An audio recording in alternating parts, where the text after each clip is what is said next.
Friday, 1:45 a.m., New York City, June 28, 1969. There was a full moon the night after Judy Garland was buried. The police were carrying out another routine raid on the dykes and drag queens at the Stonewall Inn. But this time, they were in for a surprise. With stones, broken bottles, anything they could lay their hands on, lesbians and gays fought back. They fought for the right to meet, the right to love, the right to be. Tonight we look back on 20 years of political activism and forward to an unknown future. Going into the Lords was a doddle. Was a doddle. Thank you, Sally. Going into the Lords was a doddle. Because they have a metal detector what you walk through. And washing line. What cost me £3.60 I never got back.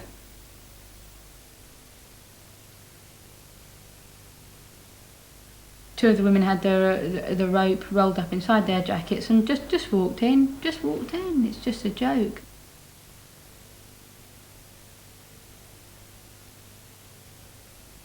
The women that had the ropes, they had them out like they were all tangled up, so they had them on their lap for about 30 seconds. Oh, do, let's untangle the rope, for about 30 seconds before anything happened.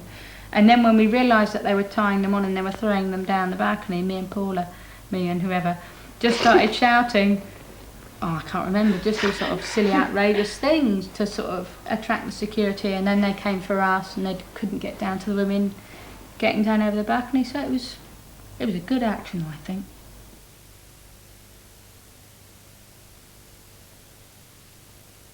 We've always had people who've said, do not rock the boat. You will make it more difficult for those of us in responsible positions of power who are busy beavering away to make life better for you. But I don't think it works like that. I think direct action has always been the only way our voice has been heard. It's the only way we ever get anywhere. You were my lucky star, Ginger Rogers. Homosexuality, God puts it in the same category as murderers, thieves, prostitution, and... Security agent, security agent. No, let him stay. Let's pray for him right now. Anita? And Father, I want to ask that you forgive him. That we love him. And that we love him, and that we're praying for him to be delivered from his deviant lifestyle, Father. And I just...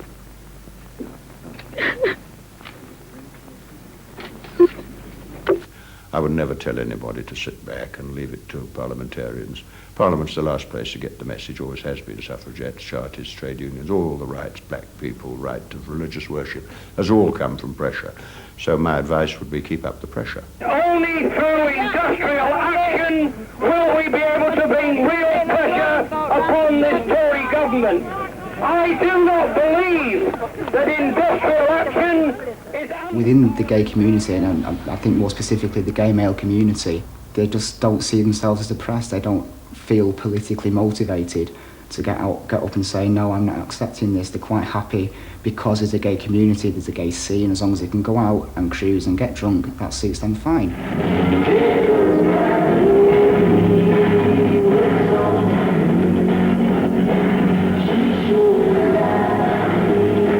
We have to always remember the majority of lesbians and gays are in the closet.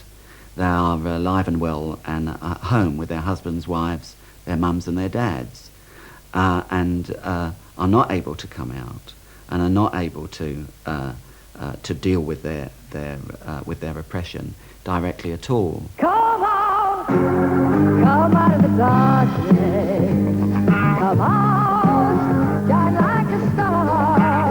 Oh, come out of your closet, come out, shed your doubt, come out and shout about who you are. What's funny about lesbian and gay politics is that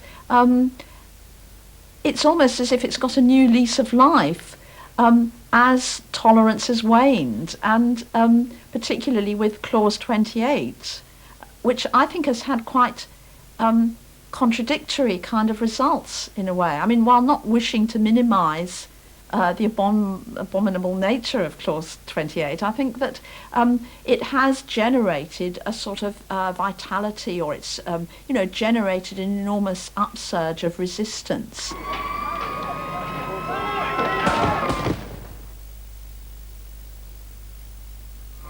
The bar patrons who rioted in Greenwich Village after a routine police raid on a gay bar, the Stonewall Inn, in June of 1969, could not have known that their wild insurrection would enter history as the birthday of the gay liberation movement. 20 years before Clause 28, gay liberation exploded into life in America. Within a year, it had arrived in Britain. The Gay Liberation Front rejected the polite defensive politics of many of the homosexual organizations of the 50s and 60s and drew on all the strands of the 60s counterculture, the black civil rights movement, the struggle against America's war in Vietnam, and women's liberation. Keep young and beautiful.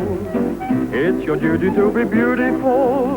Keep young and beautiful. Taking liberal society at its word, GLF demanded freedom for the individual. One of the first things we did in this country was to draw up a list of basic demands. The one that always sort of struck me as being a strange demand was the right to hold hands and kiss in public. And, you know, it's not even there today. I mean, okay, you can walk down the street, hold hands, and you can kiss in public wherever you are. You know, you've got the right to do that, but you can get arrested for it. GLF saw itself as more than an organisation to struggle within the law. It combined fun with politics and became notorious for its flamboyant direct actions, or ZAPs. There was a book to which we took exception, a popular book about psychiatry, which was very homophobic. And people just rushed into all the bookshops and sort of took the books and just flung them onto the street. I mean, given the Salman Rushdie situation, I wouldn't really be very happy about that now, but it all seemed very sort of important at the time. It all seemed important to sort of attack. You were both attacking the book and attacking profit-making bookshops and so on. GLF placed enormous emphasis on the need for individuals to come out to assert their identity in an unapologetic and visible way. Gay pride marches, in which thousands of lesbians and gay men took to the streets, came to symbolise this new visibility. We marched from Marble Arch to Trafalgar Square. We took over the podium there. It was, I don't know, it was just fantastic, you know. And I think it gave us all an added sense, yes, we were right to do what we did. You know, this is the start of something that was almost, you know, that year, I think 1971 for us in Britain was a turning point. Coming soon after the hippie era, clothes were an important aspect of radical politics. Within GLF, radical drag became the most scandalous expression of this, as some gay men donned frocks, claiming that by taking on the clothes of the oppressed, they could challenge male privilege. There's a wonderful organisation in San Francisco, from which I take my motif, the Sisters of Perpetual Indulgence. Now, the thing about them is that they used to go out and zap various things dressed as nuns, and you know, GLF in the past has zapped the Festival of Light dressed as you know, canning nuns. This is the first nun's costume I ever wore, and I can only get blue serge in the market. So that's what I made it out of. I made this one evening when I wanted to go to a thing called a picket. We couldn't believe that we weren't being revolutionary. We obviously felt that any man that got dragged up and went out into the streets and onto the buses and tubes and simply affronted society and took many risks in terms of their careers and in terms of their personal safety must indeed have been revolutionary.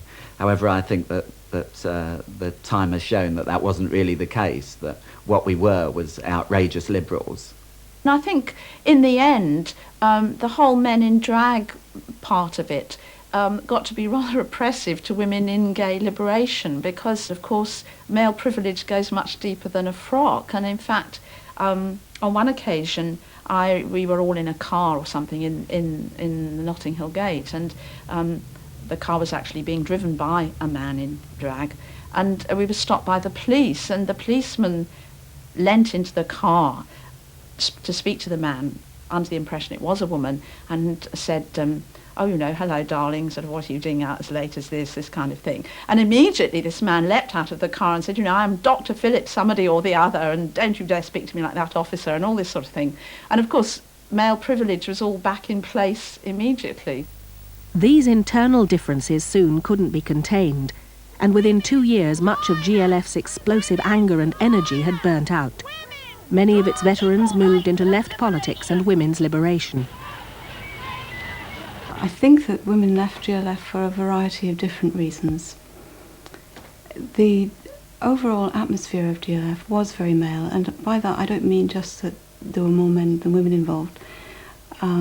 But obviously a lot of gay men's ideas about women are just part of the common currency about men's ideas about women.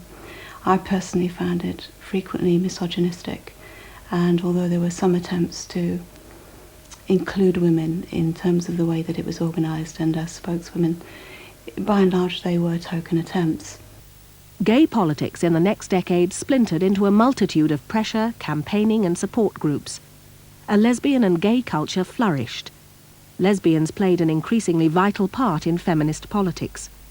Particular outrages, such as the evening news coverage of lesbian self-insemination, the sacking of openly gay workers, and the Gay News blasphemy trial, inspired short-term protests.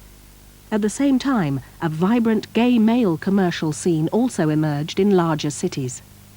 What is most interesting in the last 20 years is that essentially what has happened is that there is a whole class or a whole generation of people who have grown up essentially with a commercial scene, but with nothing else that goes with it.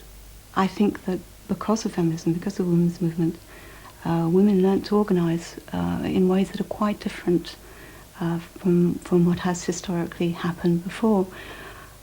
Very different from, say, a trades union movement or left politics in general, and certainly different from the way that men have organised. In fact, by and large, men don't organise together separately, not in a political sense. If you just go to meetings and campaigns, it seems that gay men are the people who are the driving force behind it, which isn't the case. I mean, gay men are quite happy sitting around a table and discussing it, saying we must write to our campaign, we must write to our councillor, etc. Well, it's been down to the women to actually get out on the streets and say, no, we're not having this. An example of this in Manchester, that last year when Section 28 was going through, there was a lot of graffiti around Manchester, and some of it said, lesbians are out proud and very fucking angry. And there's an in-joke in Manchester in the North West campaign that, while lesbians are out proud and very fucking angry, the gay men are slightly anxious. The early 80s saw the arrival of a new breed of professional gay politicos in Labour-controlled local authorities. The advent of a GLC, who made commitment to lesbian and gay rights central to their strategy, led to many groups obtaining funding for the first time, and paved the way for specialist lesbian and gay units in London and Manchester. Dubbed by their detractors as town hall fat cats, and their enthusiasts as brave pioneers, they were a far cry from the years of unpaid organising. I think the role that local authority has played in resourcing of the lesbian and gay community and the voluntary sector as a whole has had some negative effect on the way in which we operate. I think it's served to de-radicalise us, if you like, to kind of almost demotivate us. It's like if you've been spoon-fed all your life, it's very difficult to go out and hunt, and we've been domesticated, a bit like my cat. She could no more fell a deer than we could run a movement these days without a photocopier. I think there is a real continuity between the zapping and the drag and the outrageous behaviour of the early 70s and the chic casual clothes and the town hall committee rooms of today. I think there is a real connection, that the kind of movement that we have now has actually the same kinds of aspirations and the same kinds of motives as the earlier movement, and that was that in some way we could change people's attitude. In their attempt to change people's attitudes to lesbian and gay rights, local authorities often provoked controversy. Haringey's positive images policy became a catalyst for Clause 28. The Labour hierarchy's initial reluctance to oppose the clause outraged lesbians and gay men, and was a reminder of the party's ambivalence towards the issue. which was revealed by a letter leaked to The Sun in March '87.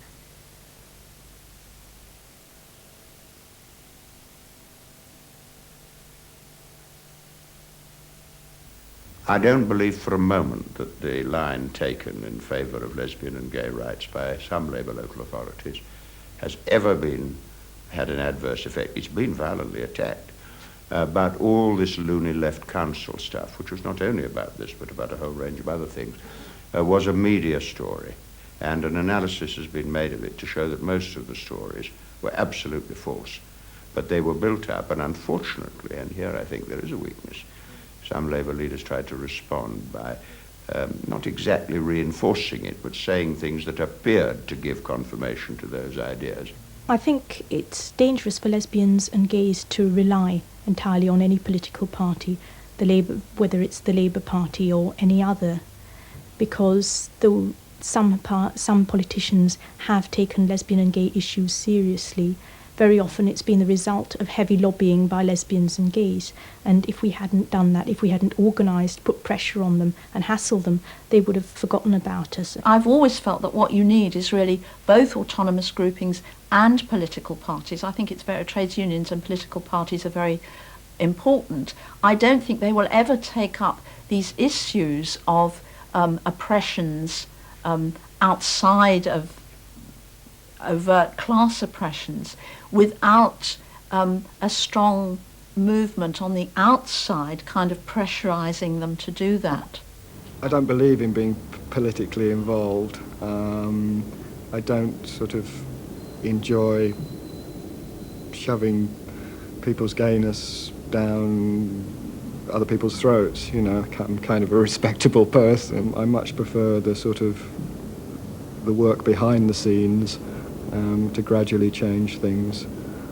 I think those gay men who are doing quite well for themselves and think that they're protected from a homophobic backlash are to some extent deluding themselves. Of course, they may be less vulnerable than the rest of us in some ways, because they're more respectable, because they can afford good legal advice. But ultimately, as homophobia gets worse, they're going to be targets as well.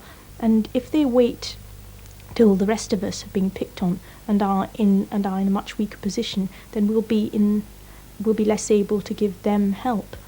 In the early 80s, AIDS began to transform gay lives and politics.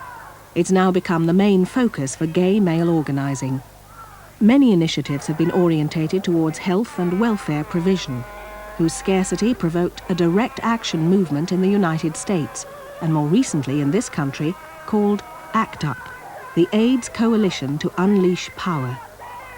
Is this the start of an angry, imaginative movement for the 90s? I think ACT UP is the start of a very important need to protest and a very important need to express anger. What concerns me is that we don't have a history of protest in terms of affecting policy in the country. We don't have that sense of coalition politics that you get in countries like the United States. Certainly, I think we have a need to get more disobedient. I think the early GLF demonstrations, such as those at the Festival of Light, were an important expression of anger and an important expression of disobedience. But I think that's different from actually saying we are forming a protest movement to effect a change in policy. The aim of this government is to make everyone as miserable as possible. Shut up! Shut up! Shut up already! Something about having legislation made against you has brought recognition almost from other sections of the community. It's always like, hey man, you must be really oppressed. They made a law against you.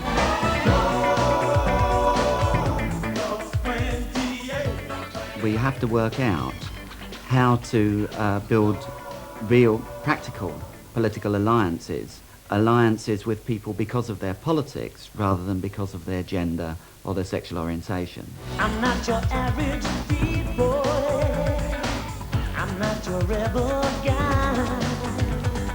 Everybody's got to work with what they're comfortable with.